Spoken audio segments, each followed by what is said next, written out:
Yeah. Exactly. Pros and cons. Yeah, all right. First one. How do you cope with someone or even multiple people in your life who insist on repeatedly villainizing or pathologizing you and making you the bad guy? Be the bad guy. Be okay with it. It's you probably don't like it because you have an image of yourself that says that you need to be the nice guy. You need to be the guy that's liked. Um, generally what I would say is set boundaries with the pathologization.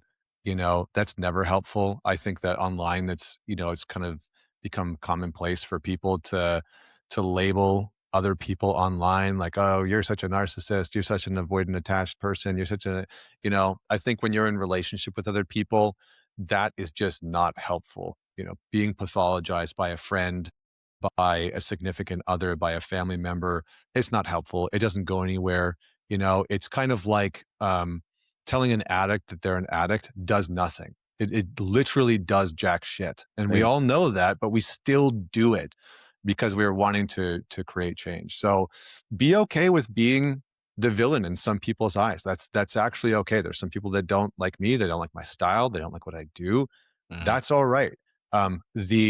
The detriment to some men is that they cannot hold being disliked. Yeah. And so my feedback for whoever wrote this question or whoever resonates with it is begin to expand your tolerance and your capacity for being disliked by other people, Mm. because you actually need to risk being disliked in order to set a boundary, There in we go. order to say, hey, I actually don't like when you do that. I'm not okay with it. And I don't want you to do that anymore.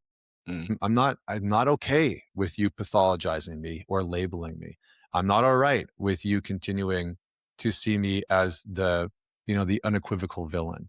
And it's a bigger problem because socially the oppressed oppressor dynamic has become so powerful and so commonplace that I see it filtering into couples and relationships and friendships where couples, will take on this dynamic. And it happens naturally where a couple gets into a dynamic and one person's an over functioner and one person's an under functioner. And so one person always feels like they're doing more and the other person feels like they're all, can never meet up the other person's expectations.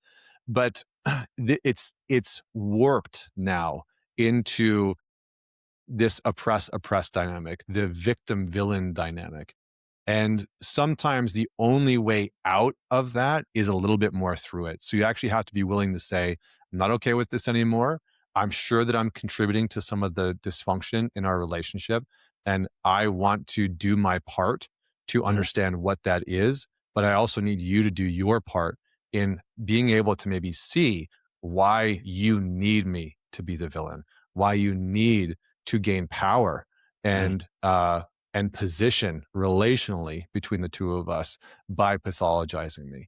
So it's maybe not the answer that that person is looking for, but that's what I've seen to be the most effective, because any type of defense around that, any type of trying to prove your way out of it, it's like a Chinese finger trap.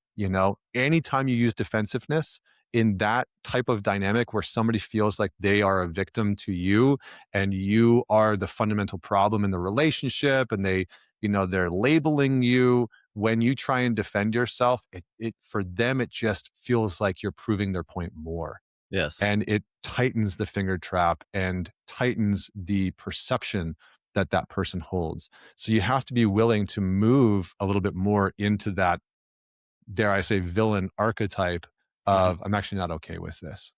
Mhm.